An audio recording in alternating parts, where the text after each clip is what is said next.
Bem-vindo, doutor Ricardo. Obrigado por ter aceitado o convite. Coração se alegra demais. Conversávamos antes aqui nos bastidores e a gente está aqui conversando dia já como um amigo antes, mas como um amigo íntimo agora. Incrível, doutor Ricardo. A tua pessoa tem aí um admirador, tá? Já ali acompanhei ele uns dias pelas redes sociais, passei a seguir há alguns dias, né?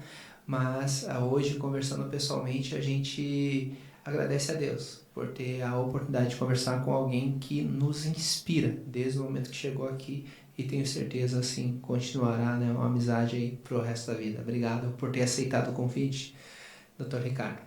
Bom dia, Dr. Moraes. Para mim é uma satisfação poder estar aqui com você. Já acompanhei, passei a acompanhar o senhor também nas redes sociais. E o sentimento é recíproco. Acaba que na conversa dos bastidores a gente despertou um sentimento de reciprocidade com relação ao bem que o doutor repassa para mim. Então, para mim é uma satisfação poder estar aqui e automaticamente contribuir com um pouquinho do conhecimento que eu tenho, e automaticamente quando eu contribuo eu acabo aprendendo muito mais. Perfeito, grande. Amigo, amiga, bem-vindo a mais uma gravação do podcast Frente com Moraes. Hoje vamos trocar uma ideia com um especialista em direito ambiental, urbanismo, procurador hoje no município de Porto Belo, no que tange a essa situação específica que é o direito ambiental. Vamos bater um papo a respeito aí da biografia, conhecer um pouco do Dr. Ricardo.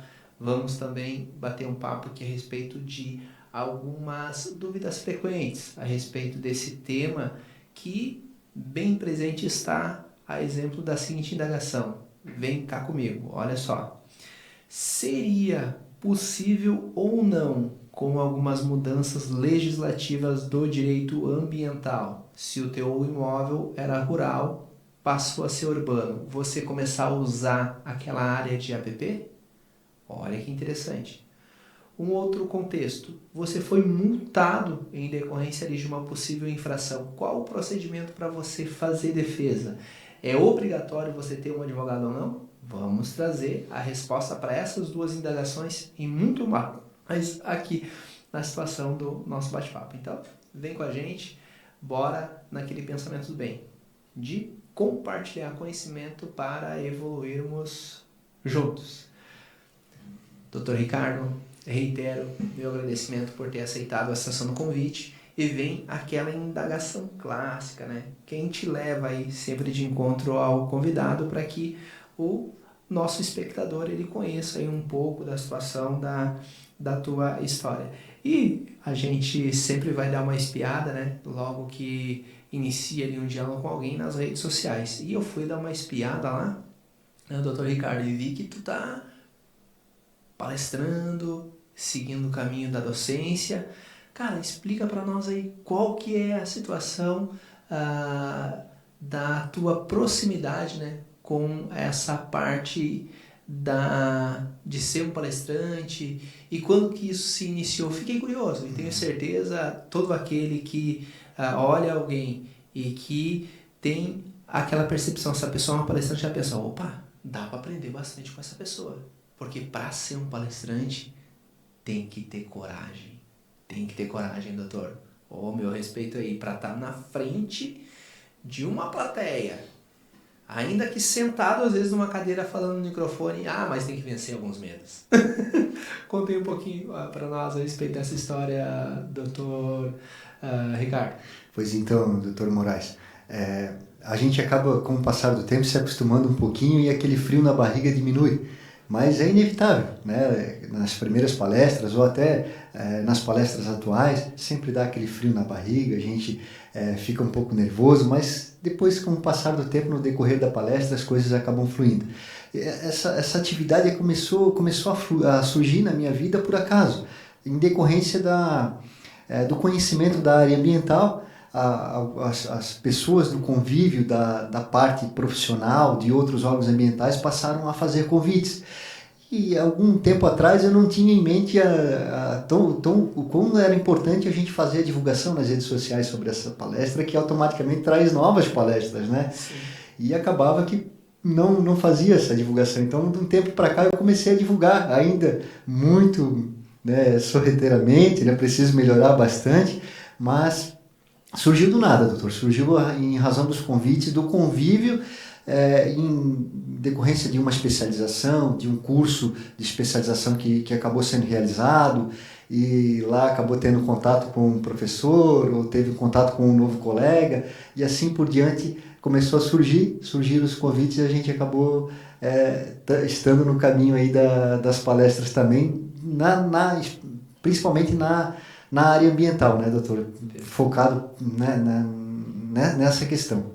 Perfeito. E daí quando o doutor vai se organizar para fazer uma palestra, Ricardo, tu tem já por exemplo, um roteiro, sempre... E uma coisa que eu percebi, gosto muito de ir em palestras e percebi que os palestrantes, eles, via de regra, dividem a palestra em 3 formatos. O primeiro, começam contando uma história, depois a resposta técnica, e depois sempre concluem com uma mensagem envolvendo Deus, uma mensagem envolvendo algo que envolva a plateia de um modo emotivo. Cara, entre os grandes palestrantes, e daí quando eu digo grandes palestrantes, é alguns cases de sucesso que eu vi palestra, pelo menos as últimas 3, todos da mesma maneira.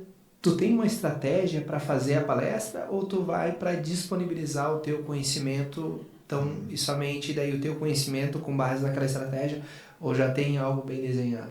Doutor, ainda eu preciso evoluir bastante, né, nessa questão. Não consigo ainda proferir ou ministrar uma palestra que tenha todos esses artifícios que o doutor colocou, mas eu projeto ela no sentido de realmente tentar falar do cenário histórico, do cenário técnico e do cenário que envolve as nossas vidas, que automaticamente envolve aquela questão sentimental, que envolve muitas vezes até Deus, até o sentimento da fé. Então, mais ou menos é isso que eu tento fazer durante... Mas nisso que tu colocou, tu fez uma orquestra, né, doutor? Pô, o cara já tá passando desse nível. Mas perfeito, porque o planejamento, penso, é que nos leva a alcançar resultados extraordinários, né? A gente pensar numa palestra, pensar no nosso dia sempre de um modo esquematizado, né? E isso é muito bacana, porque às vezes não é só a resposta técnica, né? Não é só o resultado que a lei diz. É como tu preparou o público para ver aquele resultado. É como tu deu o resultado e como tu terminou, né, de concluir a resposta que tu queria dar para a situação do público. Eu estou tentando levar essa situação aqui, doutor Ricardo, para as reuniões no escritório. Daqui a alguns dias a gente vai ter reunião mensal. E a ideia da reunião já tá dando a letra pra galera aqui no podcast, né? A reunião vai ser mais ou menos assim, a próxima que a gente vai ter aqui no escritório com a galera. Mas, cara, agora eu fiquei curioso. Doutor Ricardo, quanto tempo você está advogando, cara? E o que te levou para essa parte ambiental, doutor Ricardo?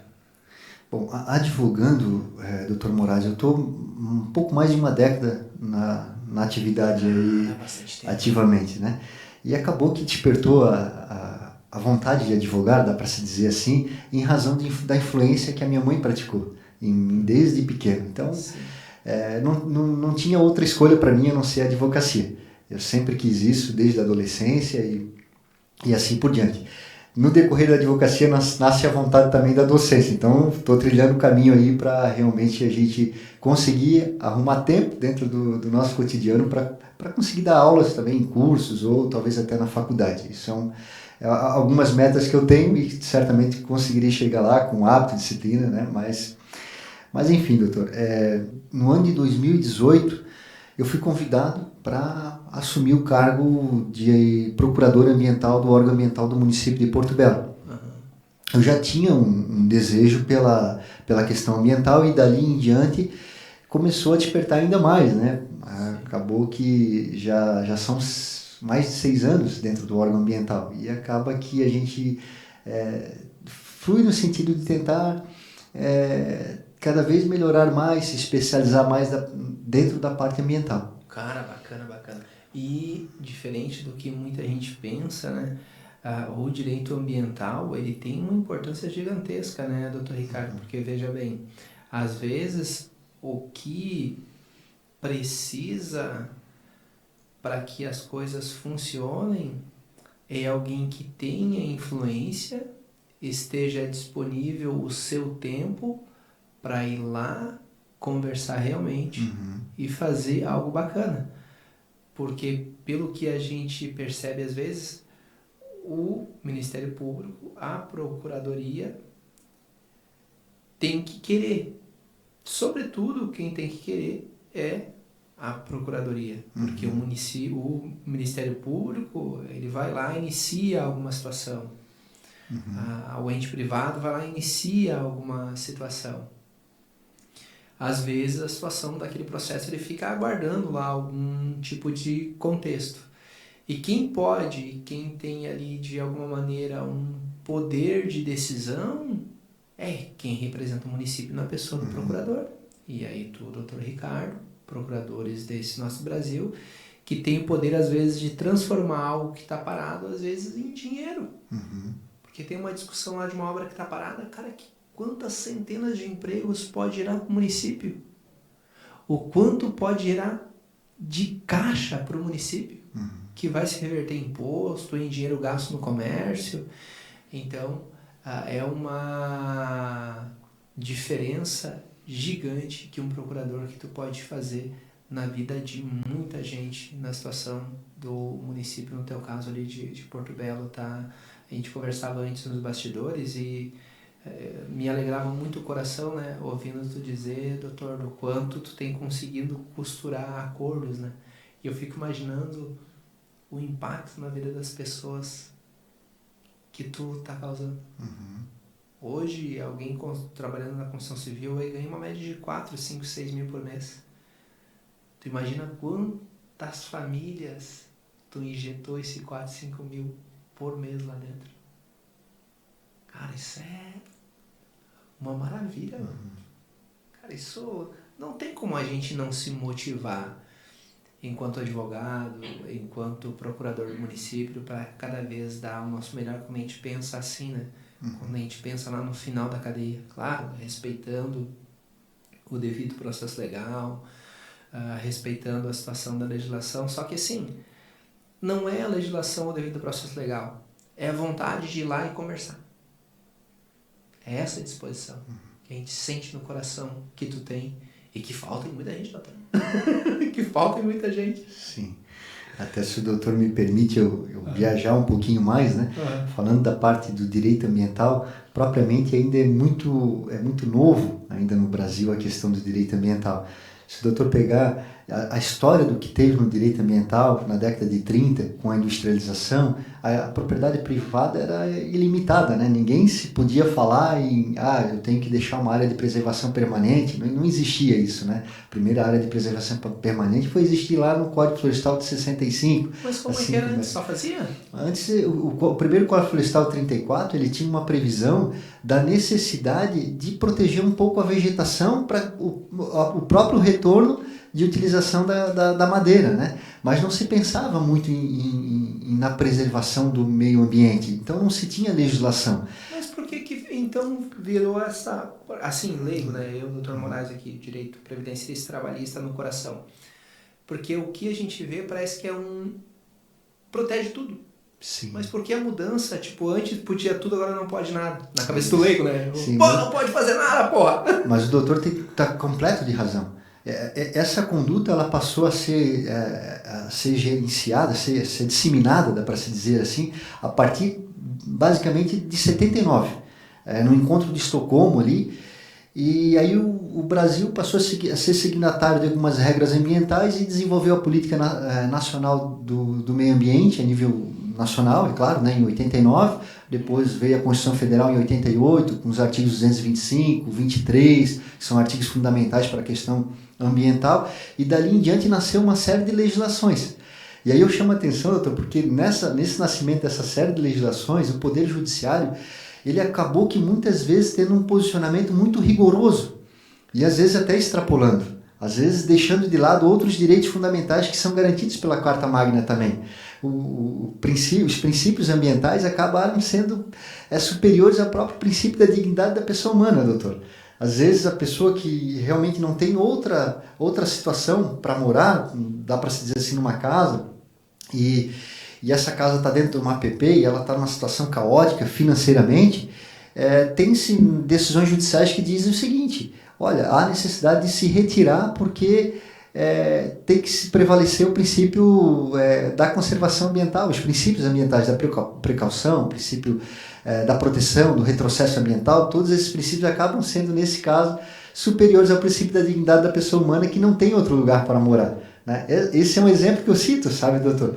E nessa era, né, dá para se dizer assim, uma era que a gente tem, eu entendo que nós temos 3 eras, doutor. A era de onde tudo se podia, que era na industrialização do país, a era onde nada se podia, que é essa era que o doutor está comentando, e entendo que nós estamos caminhando para uma próxima era, que é a era técnica.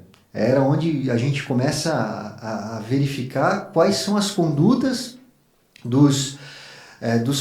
das próximas decisões judiciais e do próprio legislador, que ele vai, eu acredito que vai se embasado mais em questões técnicas e científicas, ou seja, nossa legislação vai ser construída a partir do que realmente a gente pense e entenda que é melhor tecnicamente para a situação, e não através de um achismo ou através de uma necessidade indispensável de se proteger o meio ambiente, né? Que, claro que tem que ser protegido, né, doutor? Não estou dizendo que não, mas a partir de agora eu acho que nós passamos por uma década, uma nova era de pensar no meio ambiente de forma técnica e científica, sem achismo.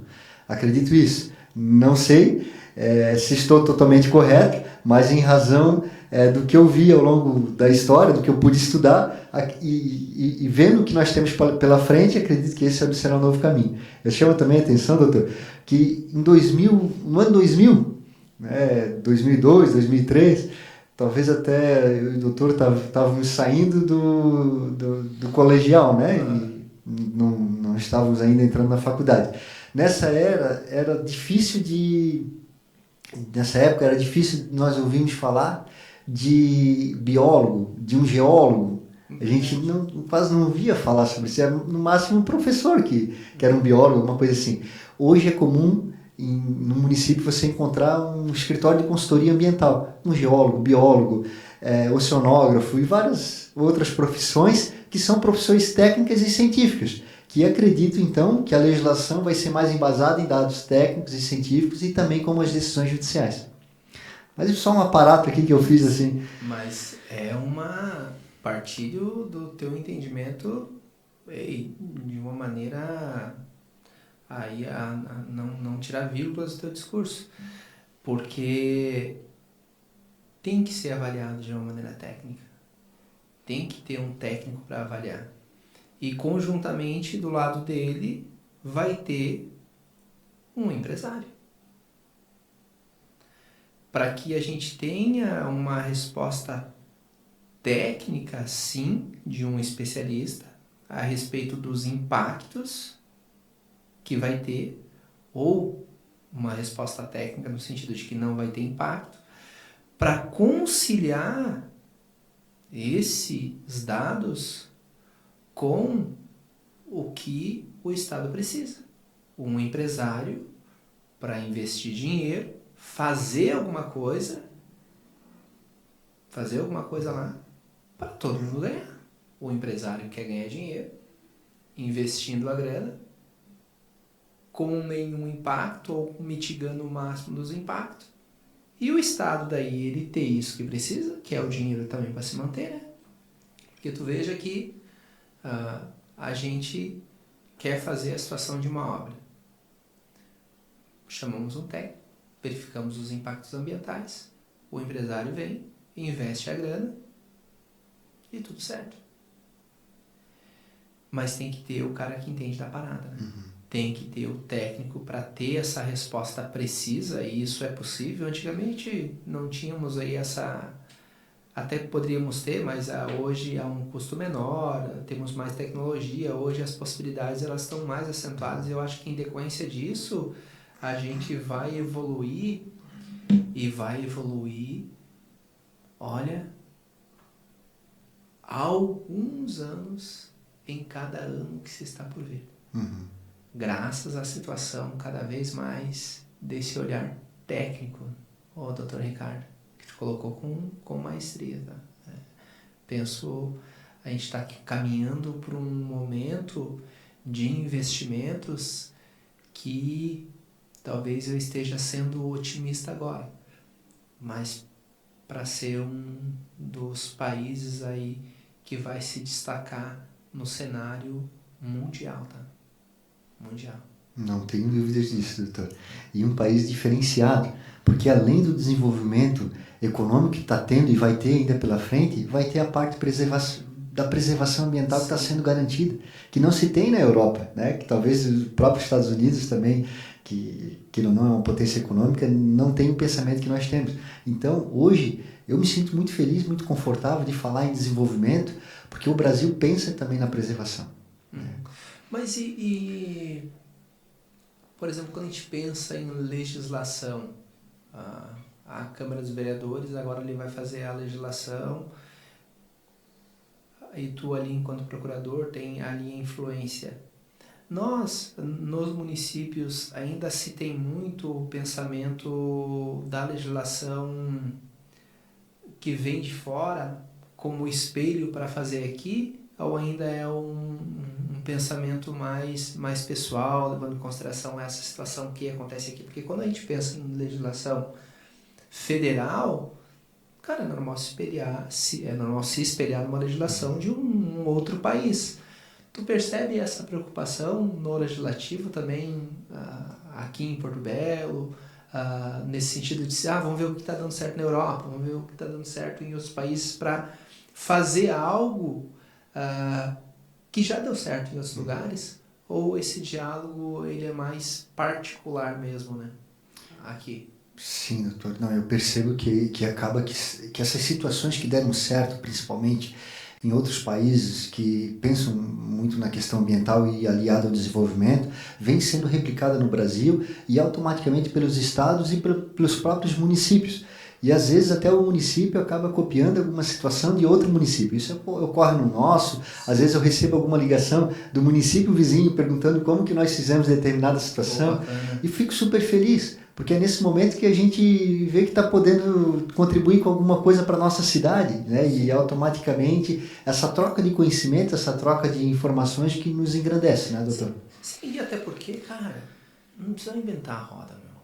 Os caras estão fazendo, está dando certo. Sim. Faz igual, vai aperfeiçoando. Ou melhor, se espelha, né, naquilo que está sendo feito, aprimora um pouco mais, mas não precisa inventar a roda. Ou ganha tempo, né?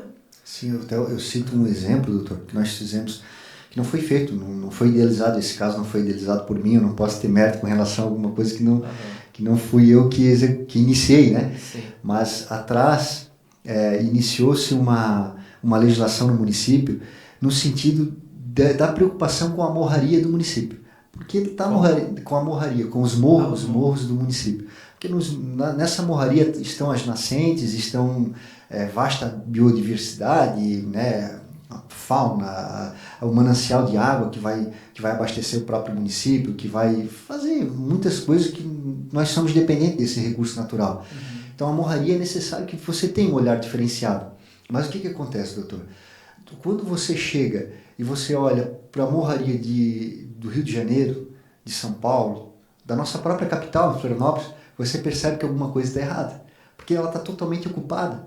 E ela foi ocupada num tom degradador, né? Onde as pessoas talvez não fizeram nenhuma previsão dessa questão do próprio sistema de tratamento de esgoto, que vai cair na praia, vai gerar virose, uma série de outras situações.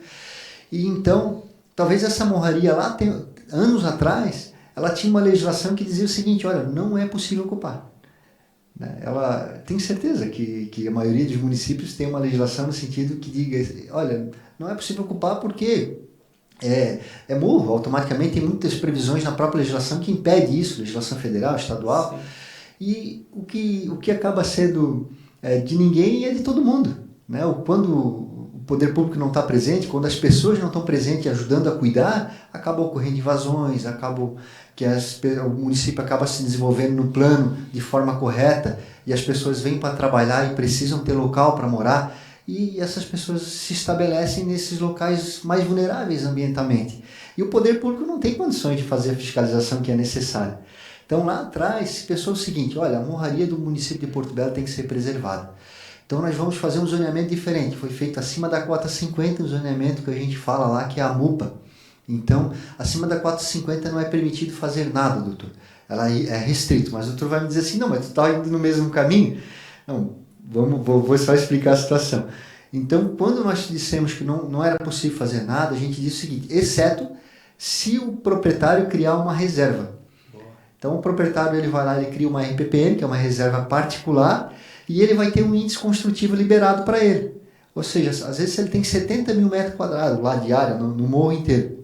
Então ele vai pegar desses 70 mil metros quadrados a um limite construtivo, não é ilimitado, e vai possibilitar que ele faça a sua residência ou que ele faça até um hotel lá para poder ter alguma atividade lucrativa também, para manter a sua reserva, porque automaticamente é necessário pensar nessa manutenção, a necessidade de se fazer um plano de manejo, enfim. Mas o que nós fizemos com isso? Nós tiramos a obrigação do público, que era uma obrigação sozinha, né, uma obrigação única, e repassamos para o particular para que ele tivesse poder construtivo e para que nos ajudasse a cuidar da morraria. Então acho que foi uma grande sacada e hoje vem dando muito certo. Hoje o município de Porto Belo já é um dos municípios que mais tem RPPN do estado inteiro. Se não é o primeiro, está em segundo ali. Eu não vi as últimas listagens, mas foi aprovado mais uma agora no órgão estadual, então acredito que está beirando ali para chegar em primeiro. Nós potencializamos a preservação, deixamos o particular fazer uso da sua área, né, conservando, despertando a vontade de preservar e não restringimos a questão da propriedade do mesmo. Perfeito. E isso, doutor, despertou uma vontade das pessoas quererem morar perto da praia e dentro de uma reserva. Então, a nossa morraria, além de estar protegida, ela está tendo uma valorização econômica gigante. Né? Mas isso é só um exemplo do que eu cito, doutor, assim, do que a gente faz com relação à legislação. E essa foi uma legislação criada por nós, que alguns municípios hoje estão replicando, né? O que é legal, né? Muito legal de ver e aí o máximo possível tentar ajudar e colaborar com esses municípios, porque realmente é uma ideia que dá certo. E se não tem alguém lá e o poder público não consegue fiscalizar, de fato não consegue, né, fiscalizar tudo, mas se não tem alguém lá cuidando, cara, a possibilidade de invadir e fazer alguma coisa é muito grande. Então, ter o particular lá com uma residência, ter o particular lá com um hotel, cara, vai impedir até que isso aconteça, se eventualmente viesse a acontecer alguma... Porque tem um particular lá que daí, como ele pode fazer alguma coisa, cerca... Coloca uma cerca, sim, faz uma casa boa, faz um hotel e aquilo ali movimenta, criando a nossa situação da economia. Mas a economia é uma coisa extremamente importante, movimentar, né? Grana para as famílias, para o município, isso é muito importante.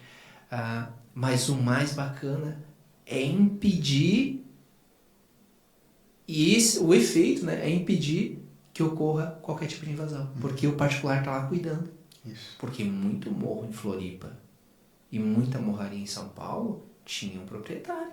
Com certeza. Tinha um proprietário, mas o proprietário não posso fazer nada. Se eu não posso fazer nada, por que eu vou cuidar? Agora eu posso fazer. Opa, mudou o jogo. Mudou o jogo. Isso aí. Se eu tenho um morro em Porto Belo, eu já fizer uma casa também. E o... Ricardo, cara, hoje, casa dos 40 anos, pô, é tempo, hein? Tempo pois de então. estrada, hein? Esses dias eu li um livro do Carnegie, ele dizia o seguinte, até me chamou a atenção, cara. Eu fiquei surpreso. E ele até teve cuidado, né? Ele disse o seguinte, olha, eu vou falar uma coisa aqui para ti, leitor, que é o seguinte. Fica tranquilo, acalma o teu coração com isso que eu vou te dizer. Por quê? Porque muitas vezes a gente está ansioso para querer colher fruto e ter resultado e ficar rico e milionário e etc. Mas acalma o teu coração. Porque isso não é resposta minha, Carnê. Isso eu me fundamento com quem entende do assunto. Carnier é um escritor, fala sobre oratória, sobre influência, fala sobre gestão, né? Ele não é um psicólogo, não é um psicoterapeuta, então ele fundamentou com alguns experts a seguinte indagação. Um homem cresce depois dos 40. E às vezes a gente com 35 ou com 40, se não tá milionário, eu acho que tem alguma coisa errada. Pô, tô nos 40, não tô milionário? Calma, cara. Nos 40 começa a treta, meu. Nos 40 é que tu acorda pra vida. E aí, eu tô com 38. E às vezes tá com 40 anos. 39. 30 anos. Exatos 30 anos. Não, desculpa. tranquilo. É que tu falou 40 antes do porra. Meu Deus do céu, falou agora. Batendo na porta dos 40. Fiquei com 40 na cabeça. Desculpa. Não, tranquilo. Mas veja só, que eu e tu nem comecemos a vida, cara. Doutor Ricardo, a gente nem começou, mano. E às vezes a gente fica se cobrando, né? Sim. Pô, devia estar rico. Pô, devia estar milionário. Pô, queria já ter levado meu filho pra Disney. Queria já ter levado minha esposa pra Paris. E aquela... De repente já vai pra todos os lugares que eu falei, mas assim, alguns que não foram ficam se cobrando por isso. Mano, fica de boa. Uhum. Começa o ano que vem ainda. O ano que vem ainda começa. Faz aniversário que dia, doutor? Dia 5 de maio. 5 de maio. 5 de maio do ano que vem. Sim. Eu daqui a 2 anos.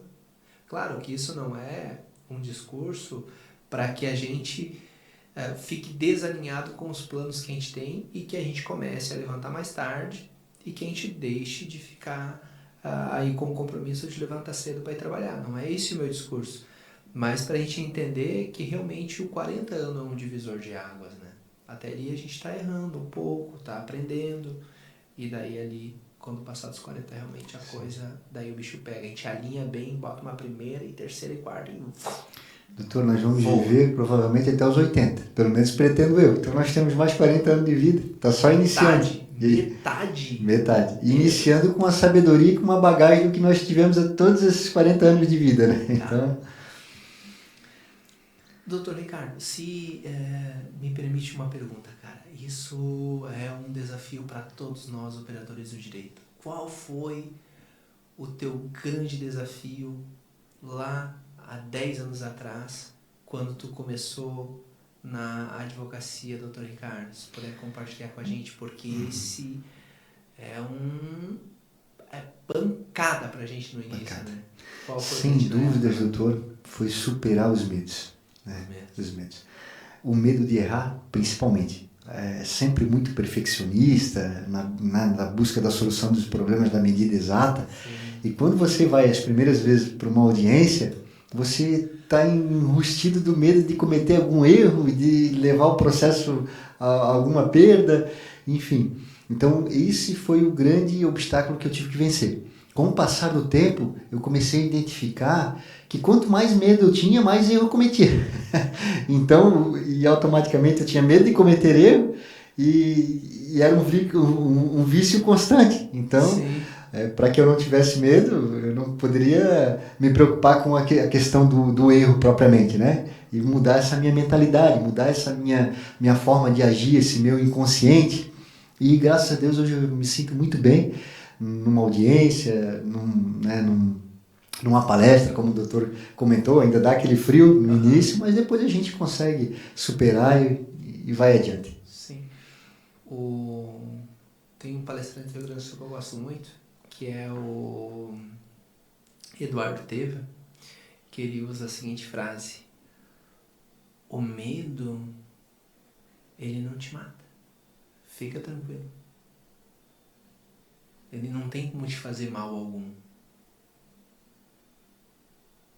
Um medo é algo que não vai ter como te fazer mal.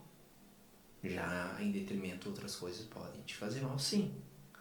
Mas o medo, ele só está na tua cabeça. Em mais nenhum lugar. Ele não tem como te fazer mal. Só tem que enfrentar. É só enfrentar em pensamento ele. Porque ele só está aqui. Não tem como ele te fazer mal. Em hipótese alguma, só em frente. Perfeito. E até comentava contigo antes nos bastidores, né?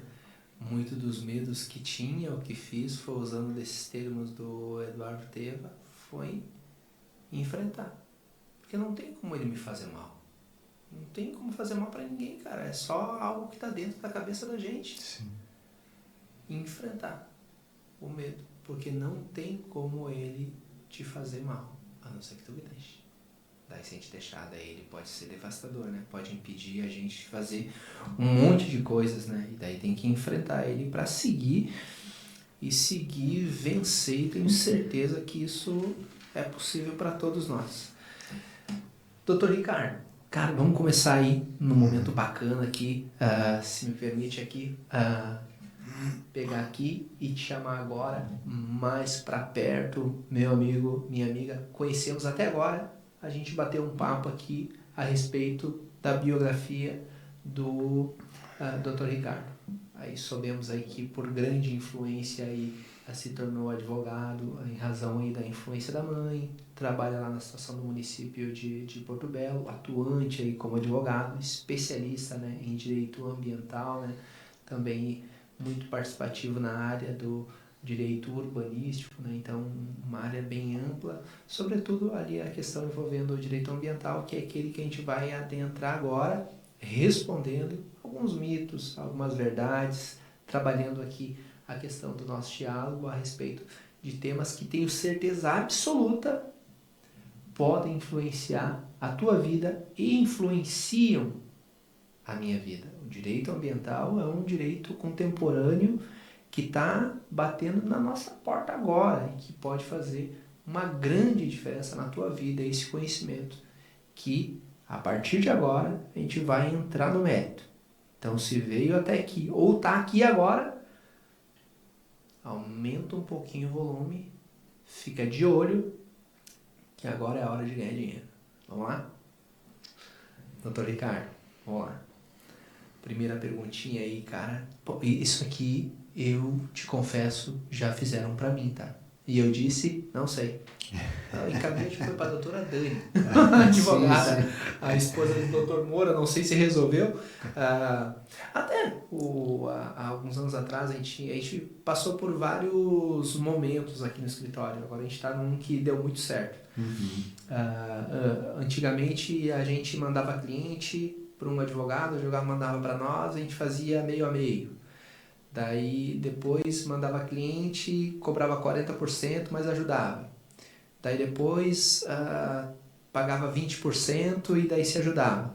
Cara, todos esses modelos para nós aqui não deu muito certo. Até que a gente chegou fizemos uma reunião há alguns anos atrás e até hoje a gente usa esse modelo, que é muito bacana. Para nós deu muito certo e para as pessoas que trabalham, né, em parceria com a gente dá muito certo, que é nos seguintes termos. Indicou um cliente para o escritório, nós fazemos tudo para o cliente e pagamos 20%.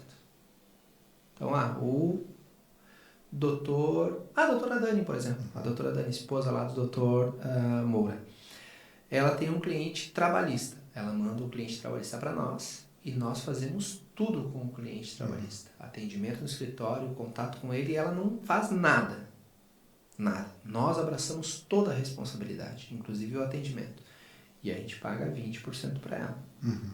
A recíproca verdadeira, porque o que acontecia antes, cara, era muito comum. A pessoa, vamos fazer então 40, 60, fizemos, só que vamos trabalhar junto. Nunca mais vi o advogado. Respeitosamente, nunca mais vi a criatura, cara. Vamos fazer meio a meio? Cada um atende um pouco? Fizemos meio a meio. Tem processo até hoje, cara. O cara nunca mais viu. Manda um mesmo, acho que até mudou o número do advogado, o cara não tem nem rede social. Então, assim, cara, deu muito certo, tá, doutor? Esse modo que a gente tá... Hoje a gente tem parceria com vários advogados. Agora, nem tanto, porque a nossa demanda ela tá muito alta, né? Em decorrência do tráfego pago, não estamos conseguindo, porque é uma questão de tu dar prioridade porque tá dando mais grana. Então, se um advogado ele me indica eu só vou ganhar 20% e eu tenho um cliente que eu vou ganhar 100%, eu vou dar prioridade para esse, né? Claro. E daí, nesse sentido, a gente está cada vez mais... Até essa semana, eu acho que teve uns 4 ou 5 advogados que mandaram mensagem para eu disse, doutor, não, nesse contexto aqui, infelizmente, não vou poder fazer essa parceria. Daí indiquei um outro advogado, né? Porque ou dá 100% de atenção para o cliente ou não dá, cara. Não faz pela metade. Sim. Porque o cliente, para ele, pode ser o único processo da vida inteira dele. Para o advogado é mais um, né? Mas para a pessoa, cara, tem pessoas que também tem um processo, vai morrer. É verdade. Porque não gosta de se incomodar. É um processo, acabou. Então, cara, abraça. Sim. Abraça. E às vezes é o patrimônio dele que está ali, né, doutor? O único patrimônio da vida, né? Tá, o único patrimônio da vida, cara. Tem questões, às vezes, singelas, mas que não interessa. É 100% de atenção. Pro cliente. 100% de atenção, cara. Mas olha só, vamos para a pergunta lá, se me permite. Cara, olha só.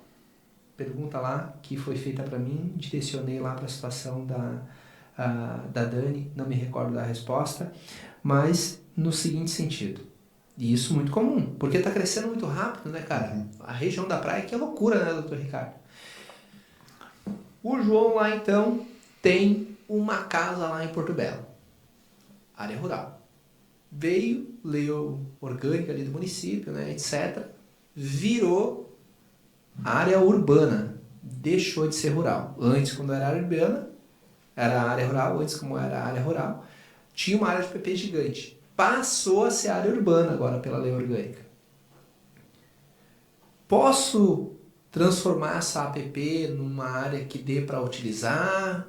Quais as possibilidades frente aí até a essas últimas novidades aí decorrentes da legislação? Porque essa informação, cara, para quem mora em Balneário Camboriú, por que não?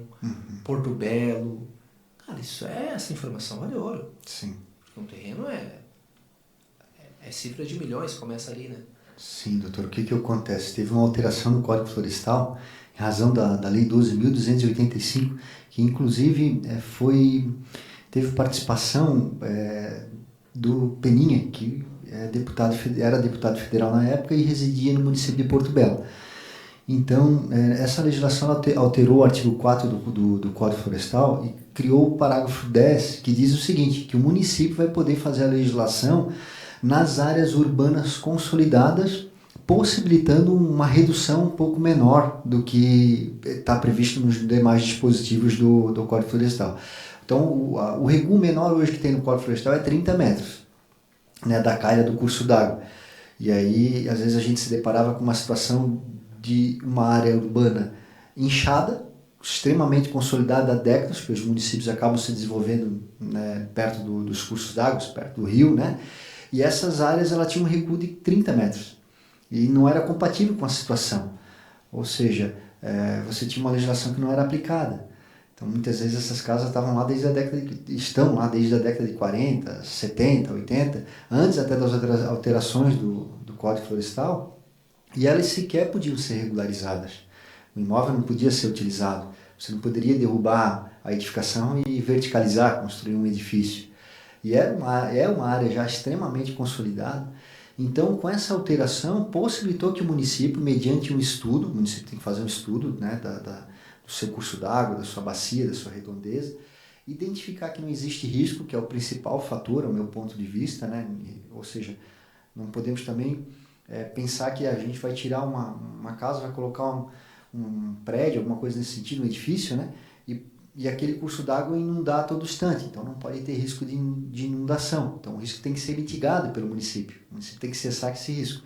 Então, diante disso, o município, feito esse estudo, o município pode criar sua legislação e na área urbana consolidada, ele pode falar qual o recuo que vai ser aplicado.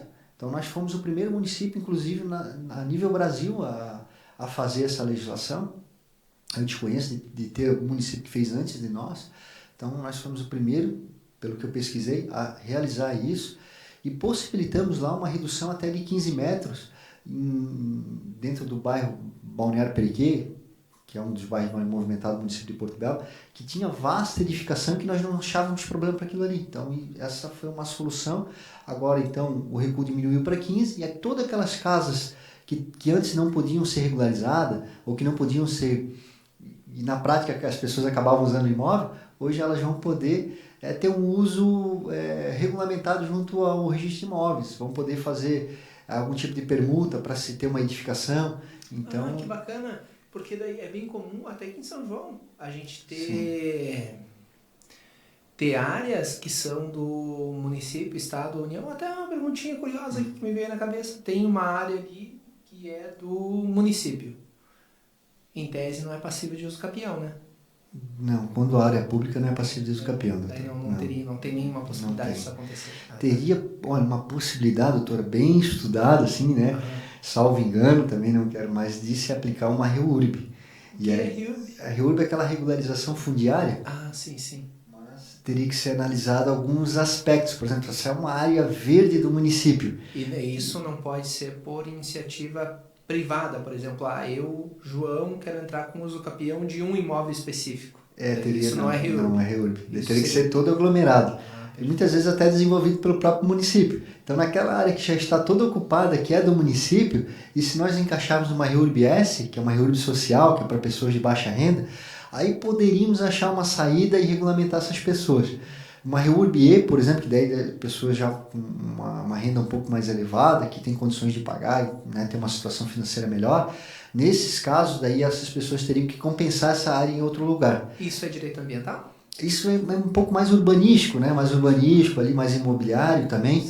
Mas quando for fazer a aplicação da REURB, vai ter que fazer os estudos ambientais. Então não vai fugir também, doutor. Cara, isso é muito comum. Por exemplo, aqui em São João, até aqui pertinho, tem uma região aqui próximo do cemitério que... não sei, comentei com o doutor, mas eu sou corretor de imóveis também.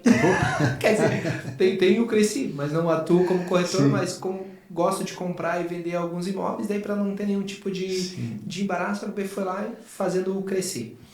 E vira e mexe, vem alguém me oferecer terreno que tem próximo do cemitério aqui. E, cara, é uma região ali, mais de 1.000 famílias no ao todo. Ninguém tem escritura. Tudo área nem do ente municipal, não é do ente federativo. Fazer o que com essa área florestal?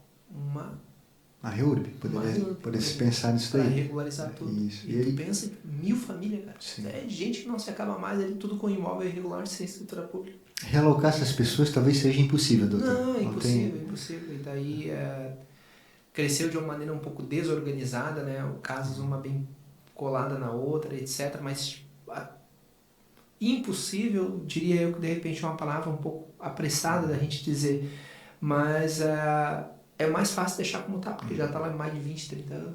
Sim, e o município prevê as questões urbanísticas, ruamento, calçada, né? Automaticamente a questão do esgoto também tem que ser pensado, então o município tem que entrar com essa contrapartida também, né, doutor? Sim, perfeito.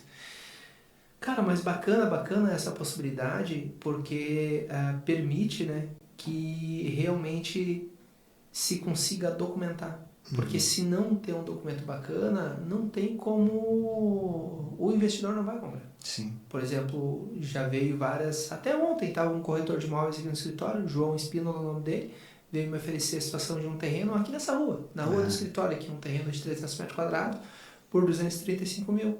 Não tem escritura. Então não tem como. Não tem. Se fosse para mim, show. Para mim usar. Mas como é para mim investir, não tem.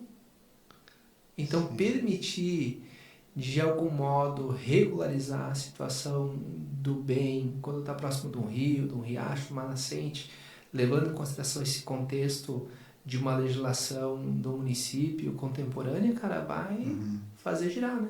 Sim, doutor, certamente. Faz aí um apartamento, até uma situação da gente levar aí para a situação dos diálogos aqui. Tem alguns vereadores que conheço aqui em São João Batista para a gente conversar a respeito do ponto. Claro, sim. Regularizar. Hoje os municípios já pensando muito nisso, doutor. Já vem agora, né, nós fomos o primeiro lá na vanguarda, depois Itapema já fez, Balneário Camboriú, então os municípios já vêm nessa mesma situação e na verdade o que nós estamos fazendo, doutor, é sendo técnicos. Nós estamos sendo técnicos, a legislação está sendo técnica, porque ela está vendo que tem uma área extremamente consolidada, que é difícil de pensar em realocação dessas pessoas, porque elas são imóveis históricos, desde a época de formação, às vezes, do município. Então, você tirar as pessoas dali, você causa até um certo problema. Nós temos lá, por exemplo, o bairro Santa Luzia.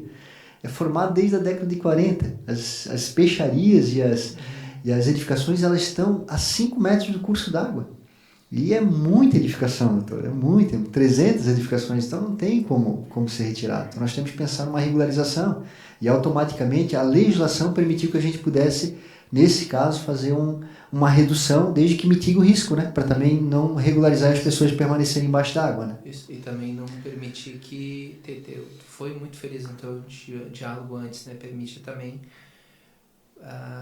esse certo cuidado, né? A gente está ali permitindo que a pessoa fique, mas também ela não pode sair para construir um prédio, porque daí estaria permitindo que a pessoa regularizasse e vendesse para o investidor fazer algo que daí vai ter um impacto gigantesco. Não, aqui está permitido tu regularizar e se alguém te comprar, fica como está.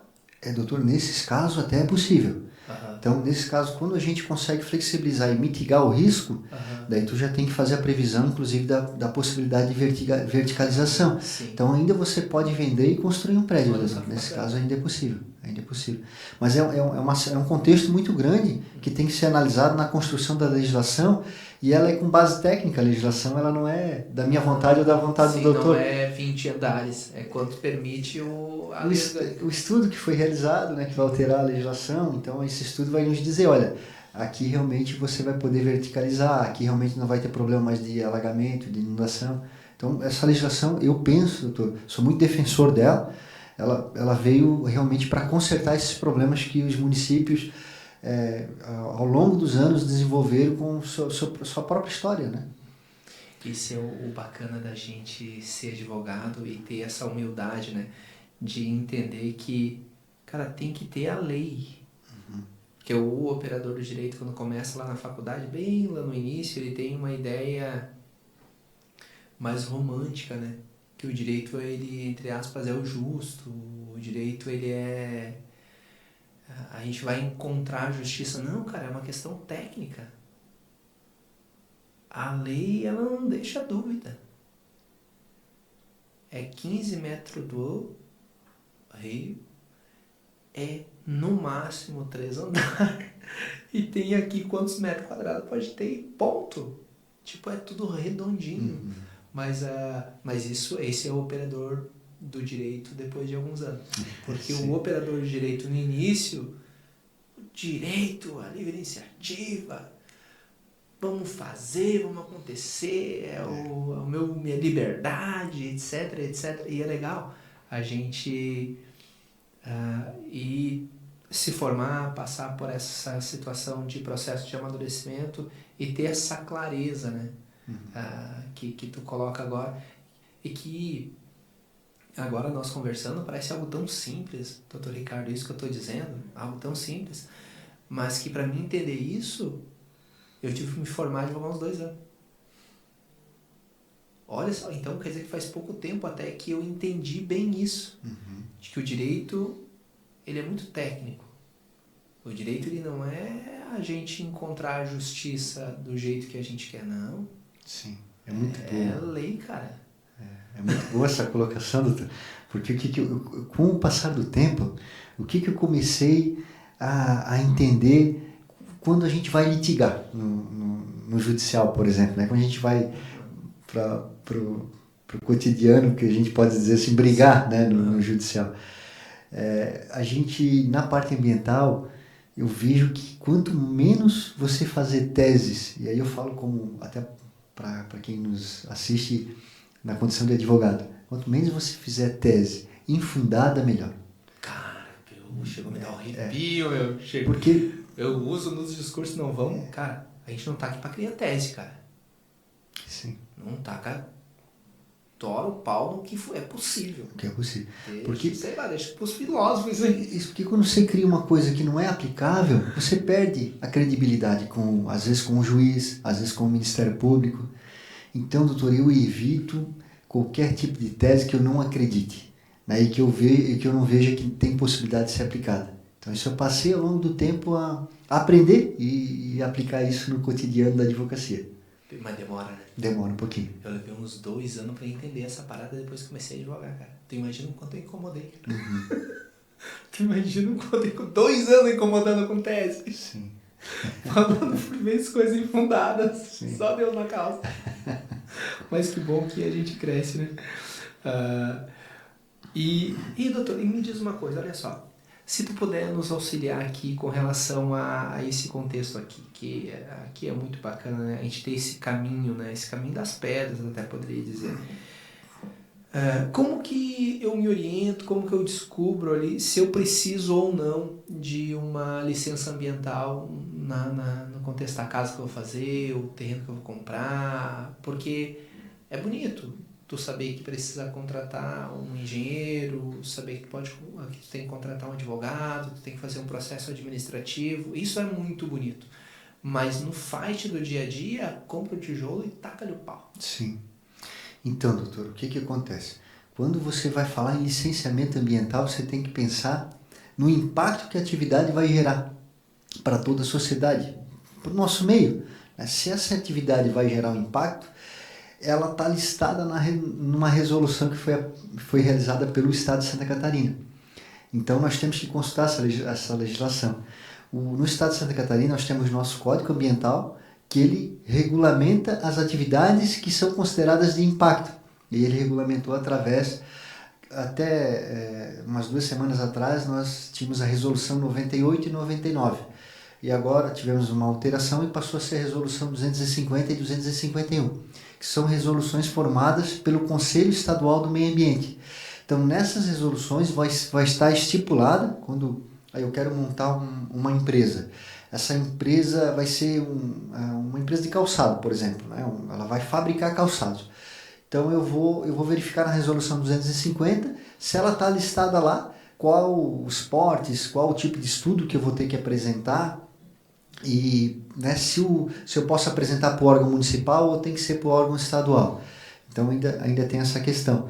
Mas você tem que olhar e observar essa legislação, que é formada inclusive pelo Conselho do Estado de Santa Catarina, que tem componentes de todos os setores, né, doutor? Tem componentes da indústria, tem componentes do comércio, tem componentes das questões mais ambientais, para ter, né, multi-ideias ali e poder formar e dizer realmente, olha, isso aqui a gente precisa licenciar, isso aqui a gente não precisa. Dentro desse conselho também nós existem câmaras técnicas. E essas câmaras técnicas discutem se a atividade que o doutor pretende executar, ela gera impacto ou não gera. Então, basta a gente observar isso. Com relação à casa, que o doutor citou, aí a gente tem que se atrelar à legislação do município. Porque no Estado ele diz que uma casa unifamiliar não é atividade que gera impacto ambiental. Que gera impacto ambiental, segundo eles, edifício acima de 10 unidades. Então, abaixo disso, o doutor pode fazer até uma multifamiliar, mesmo assim não geraria impacto e não seria necessário uma licença. Então, é esse o regramento que tem que seguir para todo empresário, todo proprietário que queira desenvolver algum tipo de atividade e, às vezes, até contratar, né, doutor, um advogado ou um técnico para lhe auxiliar nessa busca dessa legislação, que é bem específica mesmo. E com a questão da casa, doutor, ele tem que olhar o município. Porque, às vezes, a Secretaria de Planejamento, ela vai emitir o alvará de construção e ela vai perguntar assim, mas tem alguma restrição ambiental? E aí alguns municípios têm uma legislação dizendo que o órgão ambiental do município tem que emitir algum tipo de certificado dizendo que não tem restrição ambiental. Pelo menos assim a gente funciona em Porto Belo. Mas mais ou menos isso. Não, mas bacana. E é costumeiro o cidadão... Não, costumeiro não é, né? Porque eu não fiz isso. O advogado não faz isso, provavelmente. Mas é um paradigma, de repente, a ser quebrado, né? Quando tu for construir algum bem que seja inferior ainda que a 10 andares, tu não ter apenas a assessoria do engenheiro, né? Não apenas a assessoria, de repente, do arquiteto, ter também um advogado para auxiliar, né? Com certeza, doutor. Esses engenheiros que disponibilizam a situação dessa... Porque o cidadão vai lá e contrata um engenheiro. Eu penso, ele não pense no advogado. O engenheiro, pelo que tu vê, ele tem o hábito de contratar o advogado para assessorar ele? Ou ele vai no grito também? Não vejo esse hábito, doutor. Porque o que vai mitigar problemas é o advogado mesmo, né? E não o engenheiro. Porque o engenheiro ele tem o conhecimento técnico com relação ali à estrutura da obra e não conhecimento técnico com relação à legislação específica, né? Sim. Doutor, eu vejo cada vez mais necessário que as pessoas busquem um advogado antes de fazer a aquisição do imóvel, né? Para que elas se sintam seguras. Às vezes, não só aquele empreendedor que tem um potencial muito grande de comprar uma área gigantesca e desenvolver um loteamento, mas as pessoas que vão comprar aquele único imóvel que trabalharam a vida inteira. Por quê? Às vezes até a pessoa diz, mas pô, vou pagar para o advogado? Mas o advogado vai lhe dar aquela segurança para que você adquira um imóvel que não tenha nenhum enrosco, que não tenha nenhum problema. Então eu vejo que isso é extremamente importante. E às vezes aquele empreendedor que ele quer desenvolver algum tipo de loteamento, algum tipo de condomínio de lotes, alguma coisa maior, ele não ter uma consultoria do advogado é um risco muito grande, doutor. Até porque o advogado hoje, o mais especialista, ele dentro do município ele vai pegar a legislação que tem dentro daquele zoneamento, daquela área, né, e vai fazer até um levantamento para ele dizendo o que ele vai poder fazer, quais os índices construtivos que ele vai ter, qual a possibilidade de verticalizar, qual a pavimentação que ele vai poder atingir dentro daquele zoneamento. Então vejo que o advogado hoje é essencial para te dar essa segurança e para te dar uma previsibilidade do que você vai fazer com o seu imóvel em ato futuro. Então eu penso que é essencial a contratação do advogado, muito antes de contratação de qualquer outro profissional, doutor, até para se resguardar nas questões contratuais, né? Perfeito. E a gente já puxando a sardinha pro nosso lado, né? Mas é merecido esse discurso, né? Cara, tem que ter o advogado, tá? E ainda é meio que a cultura, tá? De chegar no advogado depois que não dá para fazer nada. Me chamou a atenção uma consulta que eu tive essa semana, até de uma pessoa muito próxima, né? Em decorrência disso que atende ele. Eventualmente faço atendimento no escritório, mas como era um amigo praticamente, atendi. Comprou o imóvel com 25 mil de entrada, que não existe. Não. Agora tu me pergunta, mas como que ele comprou um contrato que não existe? Olha só a versão, cara. A versão.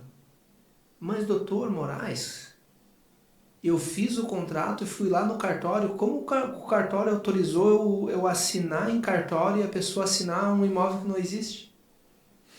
Eu juro por essa luz que me ilumina, doutor Ricardo. Falou assim.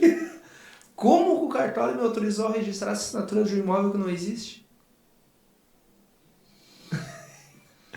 Então veja que Sim. é espantoso, né? E daí, deixar claro aqui para a situação do nosso ouvinte, né? O cartório, quando a gente vai lá e registra a firma de uma assinatura, o cartório não está validando nada. Inclusive, se tu estiver comprando um terreno no céu, o cartório vai mesmo assim autenticar a tua assinatura, porque a única coisa que o cartório faz é dar validade para a assinatura e mais nada. Então, se estiver comprando vento, tu pode comprar vento que o cartório vai validar, a assinatura aqui é original. Nada mais que isso, né? Então, olha a situação da necessidade, cara, mas é exagero dizer, mas às vezes até um carro, cara, dependendo do valor dele, ter ali a assistência de um advogado para ter esse cuidado. Tem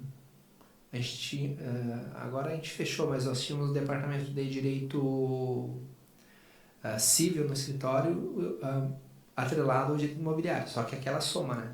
A gente sempre faz isso, né? Então, tu tem várias áreas do direito no teu escritório, tem várias áreas na tua empresa. Tu vai vendo o que dá mais lucro. Sim. E tu trabalha menos. E a que tu trabalhar mais e dá menos lucro, o que faz? Corta. Cara, é assim... É difícil, mas é necessário. É necessário. Isso é ser gestor. Sim. Não deu lucro, fechou, não tem problema. Isso faz parte da vida e uma advocacia também, né? Então, tínhamos um setor de direito penal também. Fechamos também. E não me envergonho de dizer isso. Meu coração tá em paz. Sim. Porque tem que dar lucro, mano. Sim. Tem que dar lucro, se não dá lucro, fecha, caralho. Vai ficar desenhando a porra ali de um... Cara, segue o baile, recua, pega impulso e bom! Isso aí. Voa com o que dá dando certo, velho. Então, vai comprar um imóvel, meu, advogado. Advogado. Daí perdi, a gente se perde mas eu ia falar do seguinte, o que no setor a gente fazia? Cara, era muito legal. Nunca deu rolo com nenhum imóvel que a gente prestou assessoria. cartório de imóveis, prefeitura, CISAM, Celesc e ia empiricamente no local. Nunca deu rolo, fazendo só esse caminho. E esse caminho, beleza, não quero gastar nada com o advogado. Então vai sozinho, cara. Vai lá no cartório de registro de imóveis, vai lá no município, vai na CISAM, vai na Celesc, vai lá ver o terreno. Sim. E daí tu meio que não se blinda, né? Porque tem muita coisa que só o advogado vai saber. Que é pesquisar lá até pode fazer sozinho, mas daí é uma mão, né? Pegar a situação das negativas, né? Da pessoa que tá vendendo, pra ver se daqui a pouco não tem até uma penhora lá, então sabe, né, cara? Verdade. Pois perde o imóvel ainda, né? Mas assim, se fazendo só isso, se bobear, vai... Já se resguarda, né? Deixa eu te confessar. Pois uma vez eu comprei um terreno, cara, com 30 mil de luz atrasada. Tá Deus aqui que não me deixa mentir. Pois então, imagina a dor de cabeça. Pai do céu. E descontar na parcela. Tenso. Não! Comprei de outro advogado. Juro por Deus, cara. Comprei de outro advogado. Daí o advogado me falou: Moraes, eu não sabia. Eu repassei. Eu ganhei no horário. Não. Mas felizmente deu tudo certo. O Dr. Gilmar, o nome dele. O Dr. Gilmar é inclusive especialista em direito ambiental aqui em São João Batista. Legal. Ele começou a trabalhar, se formamos juntos, ele abriu escritório na frente do Fórum, em sociedade que era uma dele, e daí depois abriu um escritório só de direito imobiliário, mais nada. Direito ambiental. Tem, hoje ele em São João Batista, o único escritório só voltado para o direito ambiental. Tá? Pô, o menino é forte. Que bom. Tá milionário já no direito ambiental. E na época... Daí, não lembro o que ele fez. Eu sei que ele resolveu o embrólio lá. Mas foi uma função, tá? Gerou um desconforto pra mim, gerou um desconforto pra ele, mas daí, em razão de ser advogados também, daí ali acabou tranquilo resolvendo o embrólio, mas teve que resolver a questão ali, às vezes, no pagamento, né? E às vezes a pessoa, dependendo do contexto, cara, 30 pau, cara. É muita coisa, né, doutor? Não liga a luz se não pagar. Sim. Não, no contexto... Até ligaria a luz, mas tinha um procedimento para se fazer. Mas enfim, resolveu. Eu quero chegar no ponto central ali, é que tem que ter assessoria de advogado. Sim. Até advogado. Até advogado. Mas seguindo ali a situação da linha de raciocínio, doutor Ricardo, se tu puder compartilhar com nós aí, e daí vamos direcionar um patrocinado num corte aí dessa gravação do podcast lá em Porto Belo, para que fique rodando lá pelo menos uns 2 meses. Esse corte que vou te fazer agora, aqui ó, depois a gente vai fazer um corte aqui na gravação, e esse vídeo aqui a gente vai patrocinar lá na cidade de Porto Belo lá, aparecer nós dois lá bem bonitão. Legal. No seguinte sentido.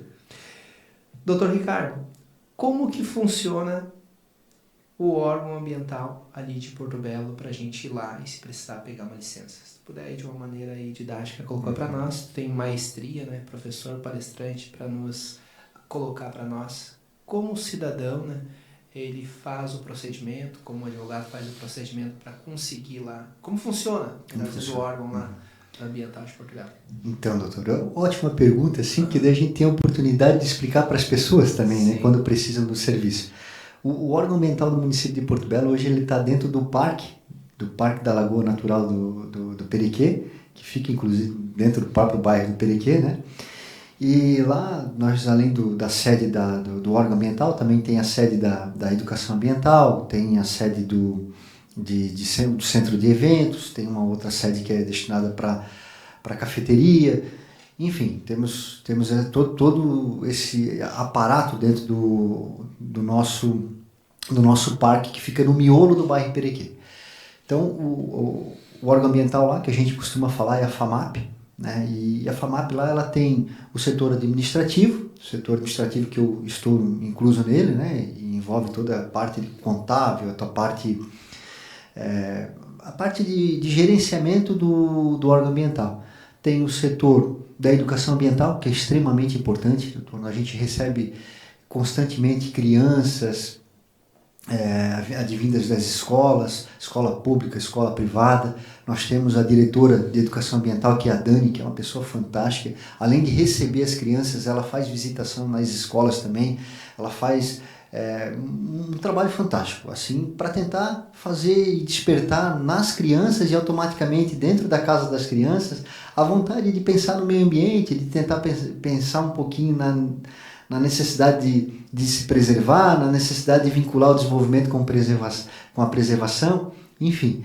Nós temos também o setor da fiscalização, o setor da fiscalização nosso, ele funciona de forma ativa, né? Tanto na análise das condicionantes da licença ambiental, quanto nas denúncias que a gente recebe diariamente.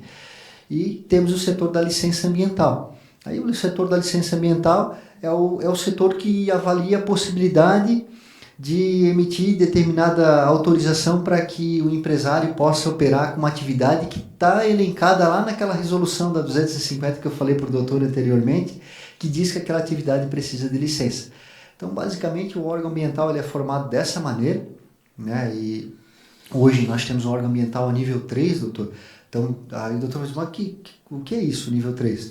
Aqui em São João Batista, salvo engano, é nível 2. Ou seja, para você atingir o nível 3, você tem que ter uma quantidade mínima de técnicos, você tem que ter uma legislação já toda formada dentro do município, e entre outras questões ali particulares que estão também estabelecidas dentro de uma resolução do próprio CONSEMA.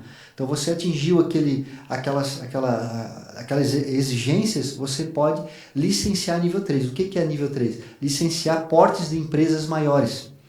Então, ainda tem portes de empresas, às vezes como um porto que tem em Itajaí, nós não conseguiríamos fazer a licença dele. Aí teria que ser através do órgão estadual. Mas, fora essas questões assim muito grandes, os demais a gente consegue licenciar lá.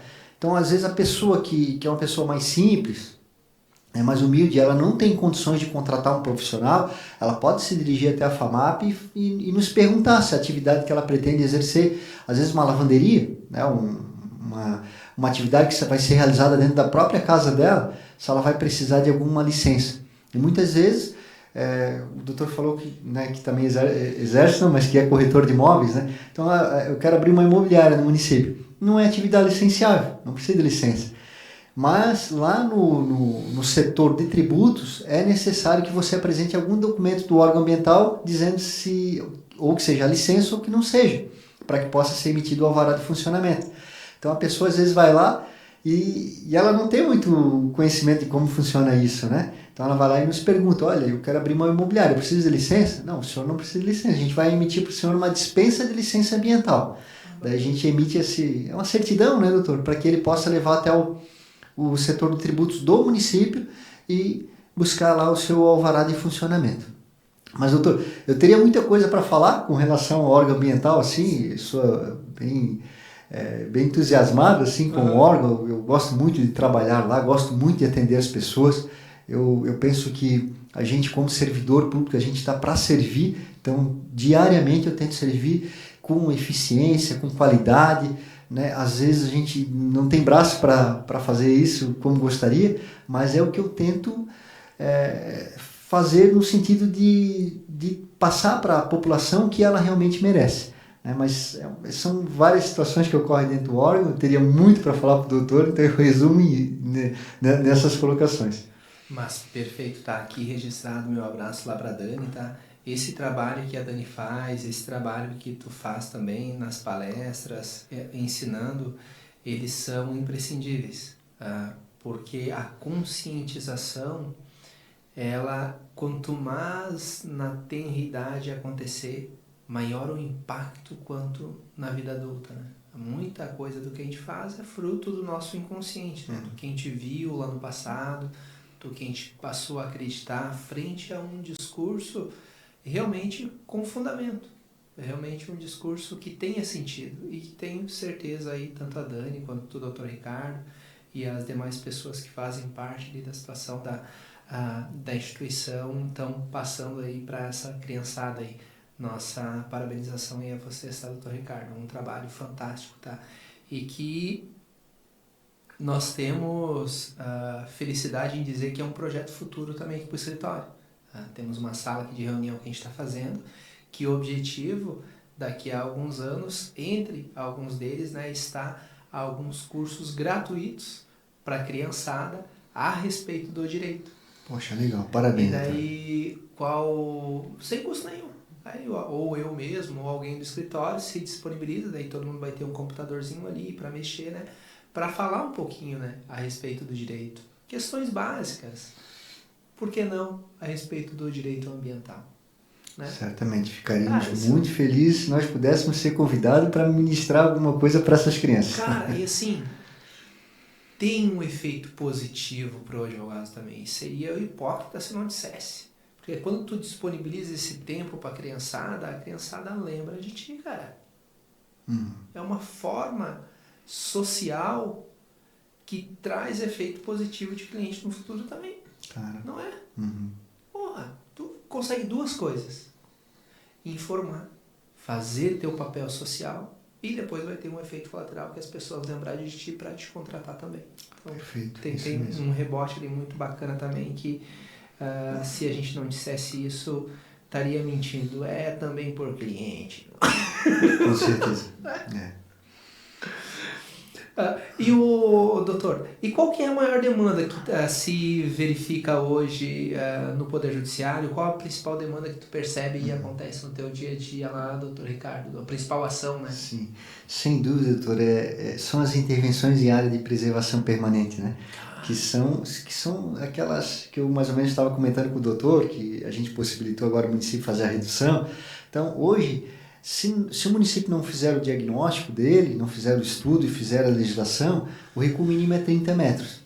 Então, é nessas áreas que são áreas protegidas, que o município, que o poder público tem que proteger, não só o município, o estado, a União. E como que vocês dão conta de proteger? É um trabalho constante. Denúncia principal? Principalmente denúncia. O principal fator é a denúncia. E como que vocês politizam para que a população fique instigada a denunciar?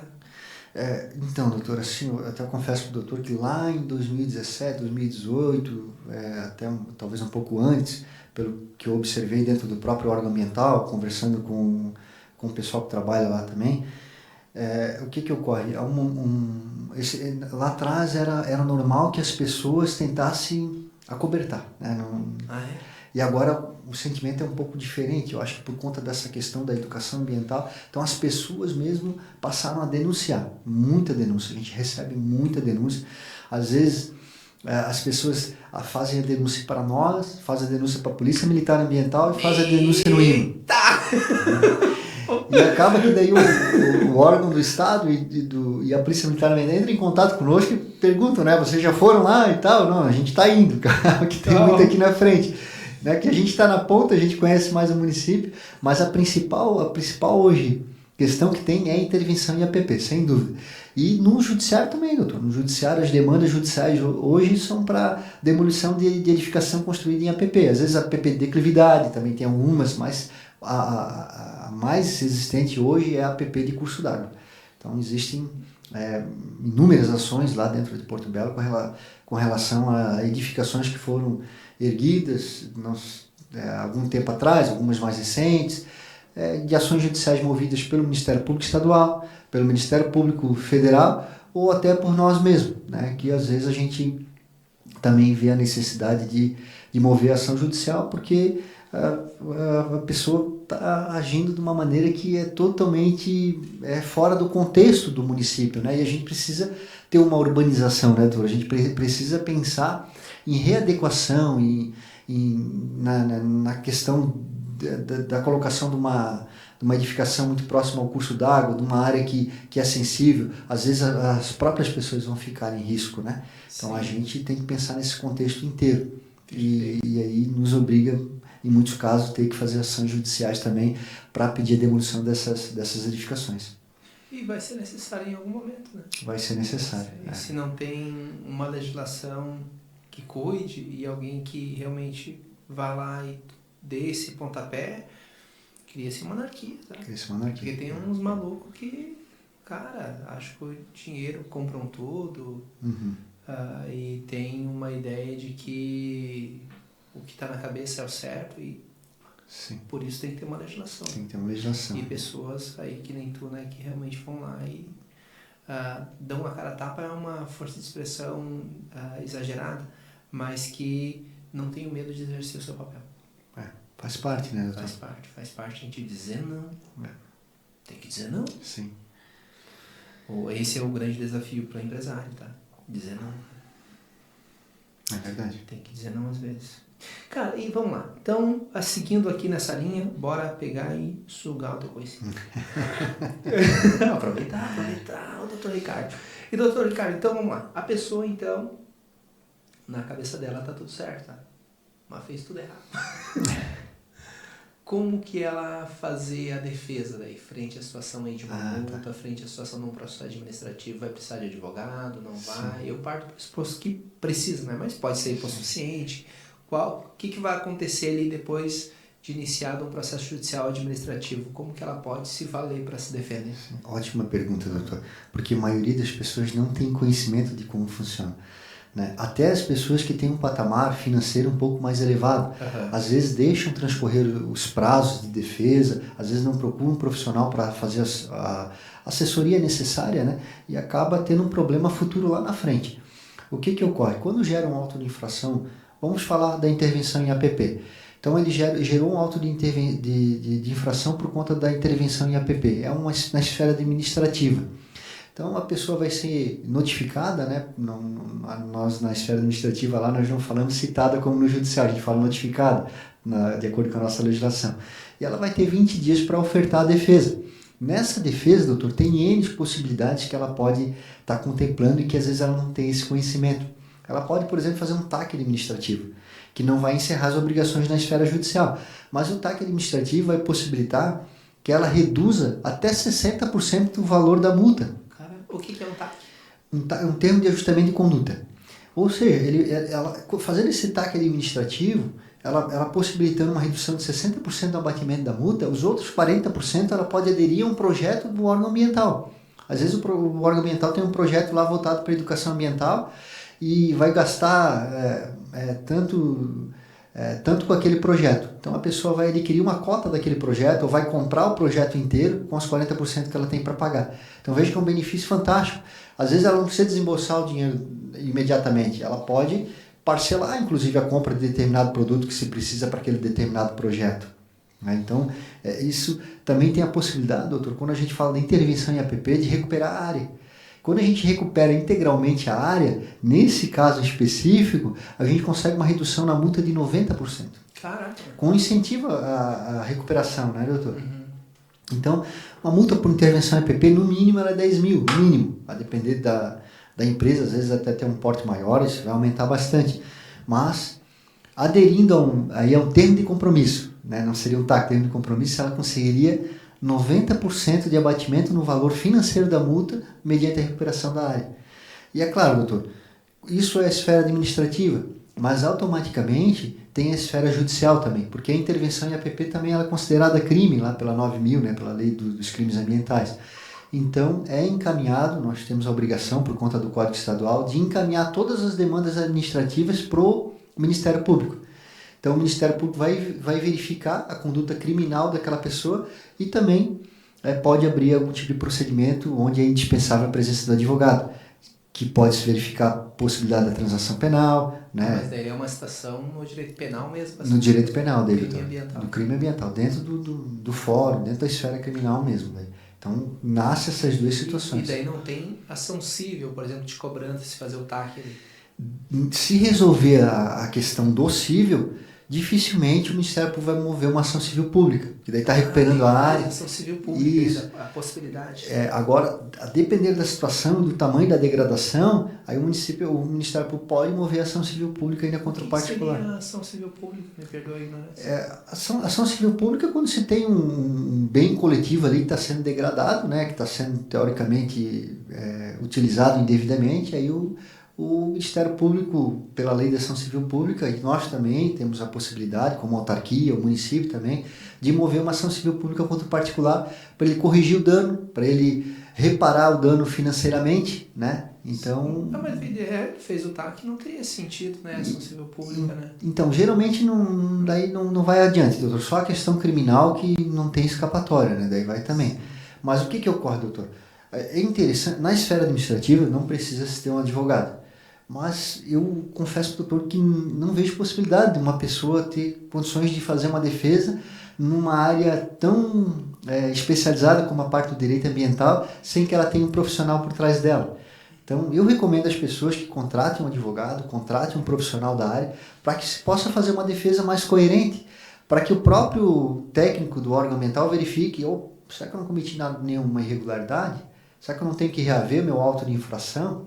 Ou, em últimos casos, isso se ele optar, claro, pela manutenção da defesa, né? Ou, em últimos casos, ele optar por um termo de compromisso, pelo TAC, como eu citei anteriormente, e encerrar a demanda ali. Mesmo assim, ele teria a esfera criminal, que o cliente dele vai responder, mas na esfera criminal também tem as possibilidades da transação penal, doutor, que é uma doação de uma cesta básica, alguma coisa assim. Ou, dependendo da situação, tem a suspensão condicional do processo, né, que é um pouquinho diferenciado, comparecimento ao fórum, mas aí o Ministério Público vai analisar o tamanho da pena, essas situações todas, né? Perfeito. E nessa linha de pensar, que tu vinha falando ali, o Dr. Ricardo, de fazer tem uma ação civil pública lá em andamento. Tem uma ação civil pública em andamento, tem um processo judicial lá, ou um processo administrativo em andamento, onde se fez ali um acordo, sem assistência às vezes de advogado, tá meio delicado. Teria durante essa ação civil pública, durante esse acordo que foi pactuado ali, quando a pessoa, tá tendo muito prejuízo, tentar transacionar para facilitar e possibilitar realmente a pessoa fazer algo que esteja dentro das condições dela? Entendi, doutor. Isso ocorre com bastante frequência. Às vezes até encerra o processo judicial, fica uma obrigação para o particular realizar, e ao longo do tempo ele vê que ele não consegue fazer aquilo ali, né? Ou até antes do próprio acordo, o Ministério Público promove a ação contra o particular ou até mesmo a gente, né? E automaticamente quando nós promovemos o acordo, o Ministério Público ele é fiscal da lei, então ele participa do processo também.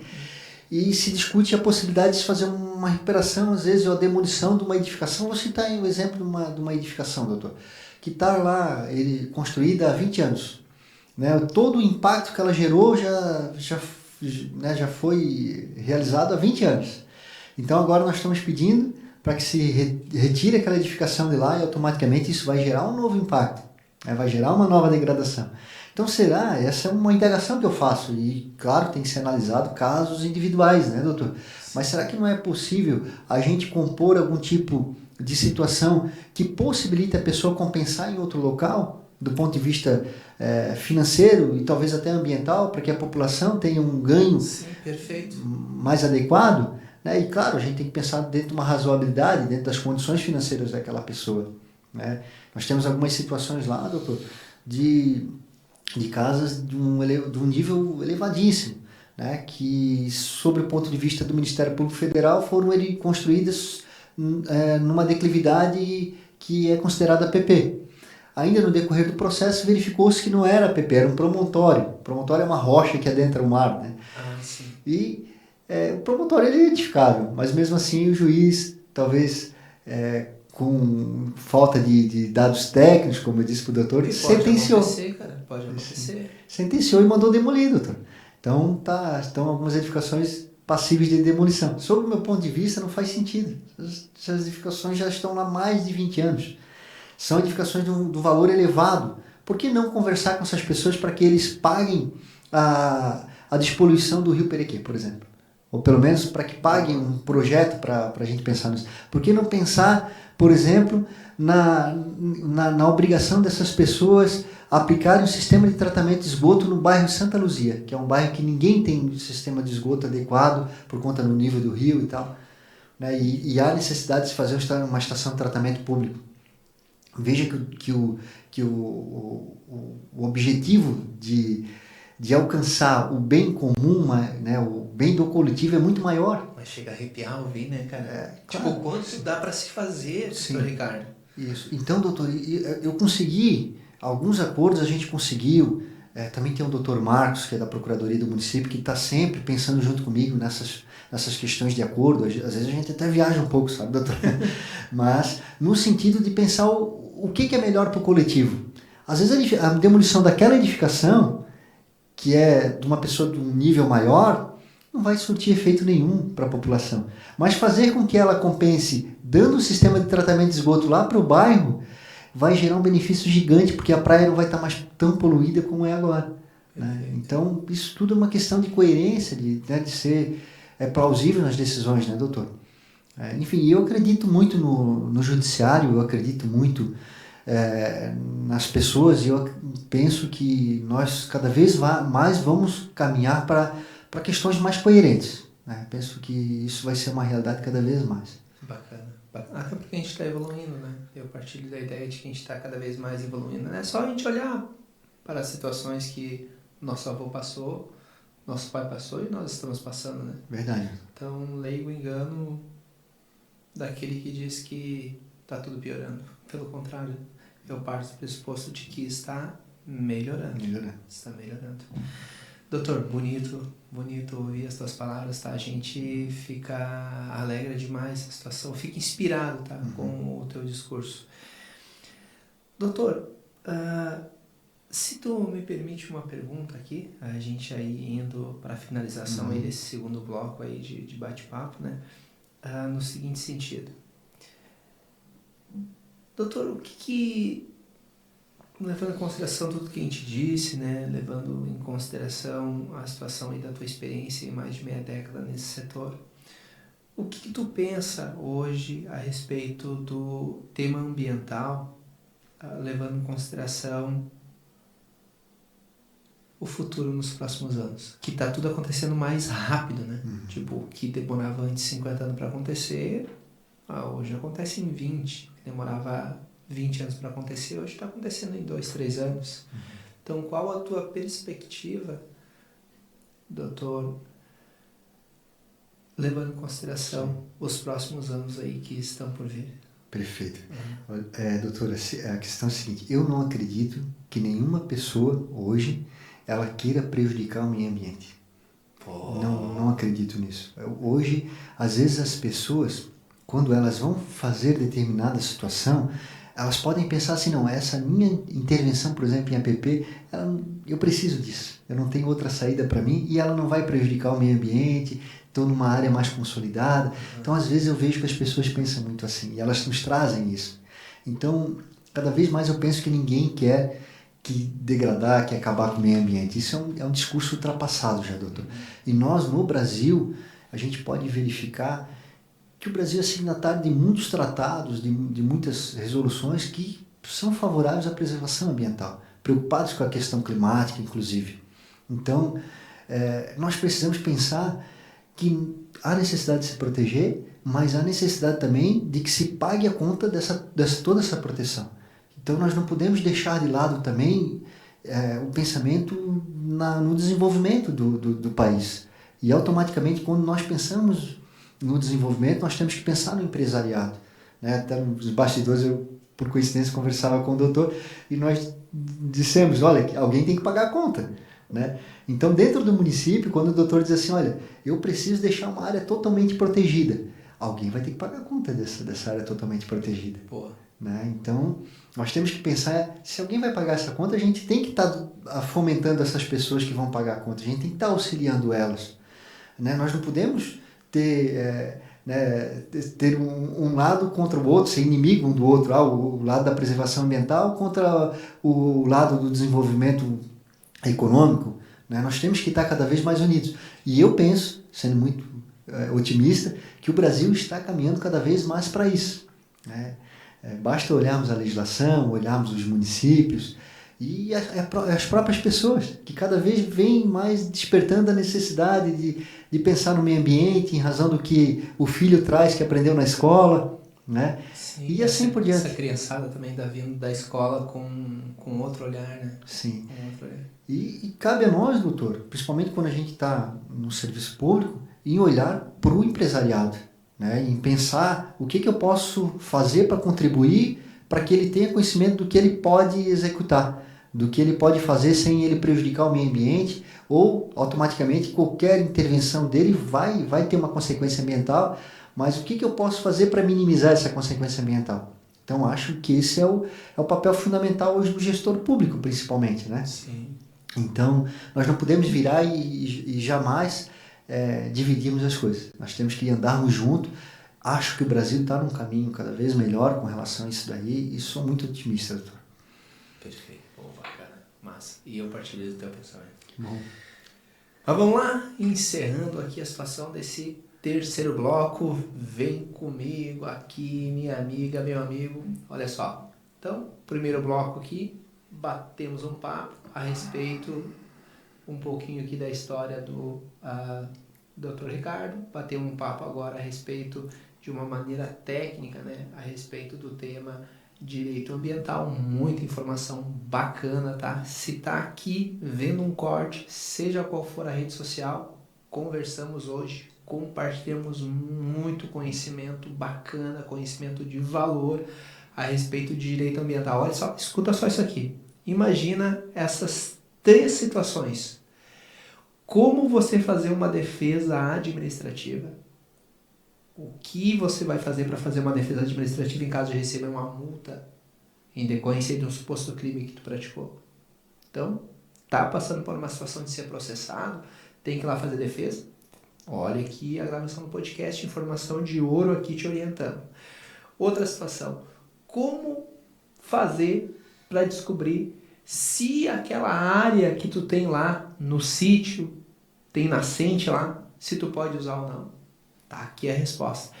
E a terceira, e a que vale ouro aqui. Qual a importância de você contratar um advogado na dúvida a respeito de uma construção ou não? Cara, escuta lá, mas vou te dar só uma palhinha. A dúvida está no seguinte sentido, ou melhor, por que tu contratar um advogado? Porque pode dar tudo errado e ainda ser processado e responder um crime. Meu chapéu, então. Cara, dá uma espiada, conhecimento de valor, tenho certeza absoluta, vai sair grande no que tange a questão aí do conhecimento técnico envolvendo o direito ambiental. Doutor aqui, monstro, fera. Vamos iniciar o terceiro e último bloco. Falar aqui umas 3 ou 4 palavras que tenho certeza, quando falar elas, vai aquecer o teu coração também. E o Dr. Ricardo vai trazer aqui as respostas aí objetivas quanto a essas indagações para alinharmos a situação de todos os nossos pensamentos num só objetivo. Realmente a gente pensar nesse momento em coisa boa, em coisas que aquecem o nosso coração e se prepararmos para outra gravação que vem nessa ideia que a gente sempre partilha, que é compartilhar realmente conhecimento, compartilhar histórias para todos nós aí evoluirmos juntos. Simbora lá, sem mais delongas, vou fazer aqui, levar para ti, Dr. Ricardo, 4 indagações e, se tu me permite, responder de uma maneira objetiva o que significa essas palavras para ti, meu amigo. O que significa para ti diversão, Dr. Ricardo? Pois então, doutor, diversão para mim é até um pouco complicado de falar, porque eu amo estar em casa e com a minha família. Então isso para mim é divertido, é prazeroso, né? E é claro, viajar também é muito gostoso, né, doutor? Então eu resumiria a diversão entre isso.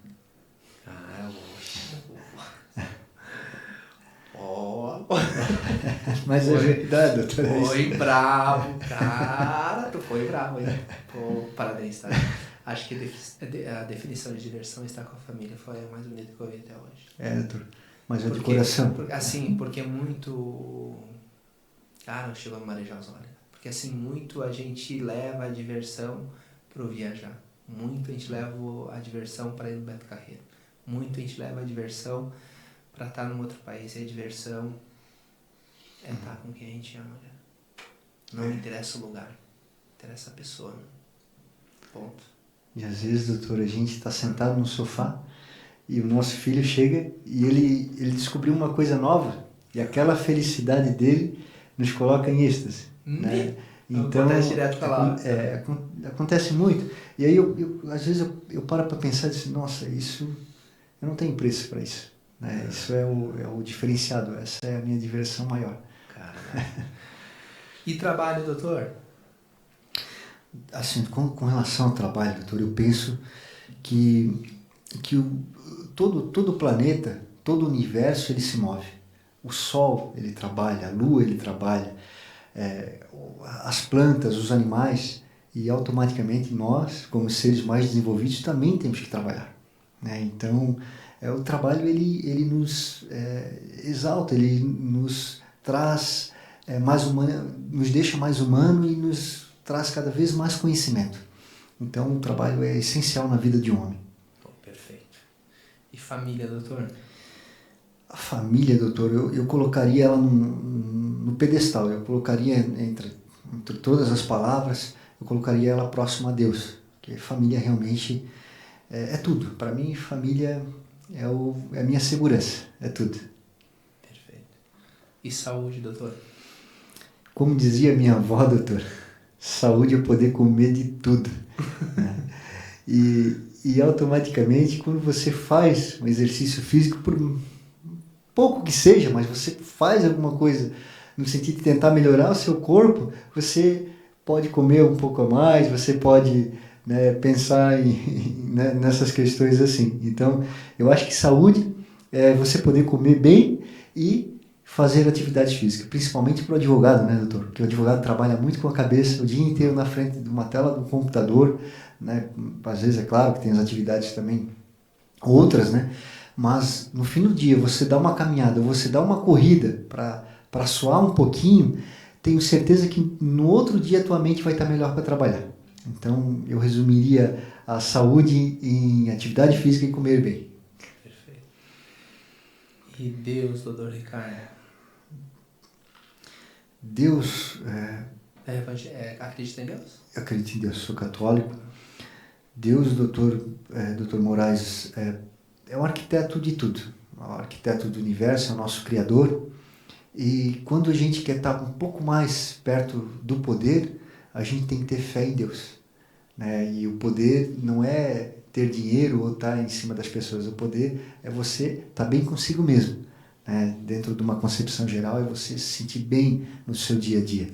E para isso você tem que ter fé em Deus. Perfeito. Esses dias li a definição de um escritor a respeito dos níveis em que estão as pessoas, e ele falava especificamente de um filósofo, né?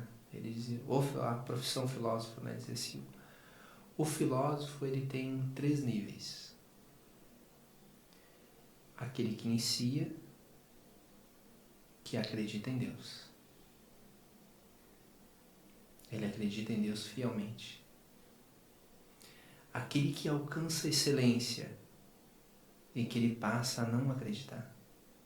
Porque o filósofo, ele encontra por meio da filosofia, por meio da razão, uma resposta. Né? Então ele passa a não acreditar. E tu vai ler inúmeros livros de filósofos contemporâneos que não acreditam em Deus. E depois tem o 3º nível, que ele tem que voltar para lá. Fantástico, né?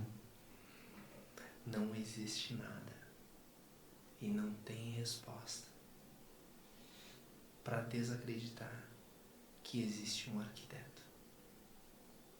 Não são minhas palavras, longe de mim trazer esse discurso, né?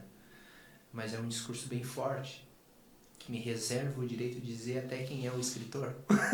Porque se olhar de uma maneira isolada o que esse escritor falou no livro, a gente gera um preconceito dele. Eu gosto muito desse escritor. Mas eu guardei essa informação porque me chamou muita atenção, tá? Mas olhando de uma maneira um pouco apressada, tu julga o escritor. Se olhar só isso aqui, sim, isoladamente que ele está falando. Mas tem sentido. Com certeza. Tem sentido. Doutor, animal, né, cara? Pô. Obrigado, tá? Obrigado pela presença. Bate-papo aí engrandecedor. A gente sai daqui mais rico, tá? Sai daqui mais rico de conhecimento. Eu que agradeço pela oportunidade, pelo convite, né? E pode ter certeza que o doutor ganhou mais um fã aqui, porque o programa do doutor é sensacional. Eu pude olhar um pouquinho ali nas redes sociais, então o doutor ganhou mais um fã. Obrigado. Se me permite, doutor Ricardo, ter um tempinho, olhar para aquela câmera ali, colocar suas redes sociais e fazer aí uma indagação à situação do público, deixando teu forte abraço. Perfeito. Bom, primeiramente eu agradeço ao doutor aqui pelo convite, parabenizo pelo programa, doutor, um programa sensacional, pelo todo o trabalho nas redes sociais e principalmente por estar levando conhecimento para a população. E automaticamente, como eu falei no início, doutor, quando a gente leva conhecimento, quando a gente troca essa questão, a gente acaba aprendendo muito mais, né?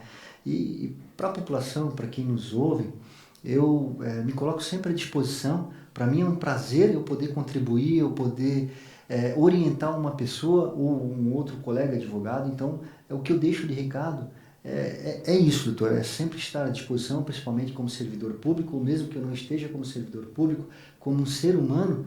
Eu acho que quando eu compartilho o meu conhecimento, eu me torno cada vez mais melhor. Então, essas são as palavras que eu deixo, doutor, e muito agradecimento pelo convite. Perfeito. A gente agradece. Obrigado. Reitero meu agradecimento de coração. Bora, meu povo! Compartilhamos conhecimento. Tenho certeza evoluímos demais nesse bate-papo de hoje, tá? Meu agradecimento a você que está aqui no finalzinho da gravação. Foi lá e... Eu já fiz isso, não te condeno, fica de boa.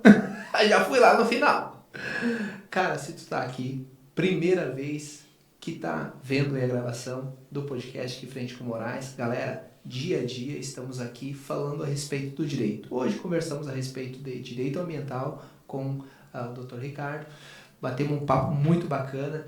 Se é a primeira vez, reitero que está nos vendo, não deixe, tá? De pegar aí, dar um like ali, se não é inscrito no canal, se inscrever, se não nos segue ainda na rede social que tu não está nos vendo aqui, segue ali, porque daí o que acontece? Quando você dá isso em contrapartida, o algoritmo entende que o conteúdo é bacana, e daí ele entrega para mais pessoas, e a gente consegue ajudar uma infinidade de pessoas, não apenas você.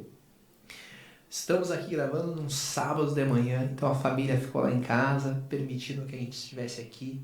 Investimento aqui, galera, mais de 150 mil. Temos aqui a situação só de um diretor, então é um investimento meio alto, que a gente faz com muito carinho, com muito amor, para levar o conhecimento a um número indeterminado de pessoas, inclusive a você. E a gente pede esse gesto de carinho, de ti amigo, de ti amiga, que deixa um like, se inscreva no canal, nos siga nas redes sociais, que essa retribuição vai nos ajudar e vai nos ajudar demais.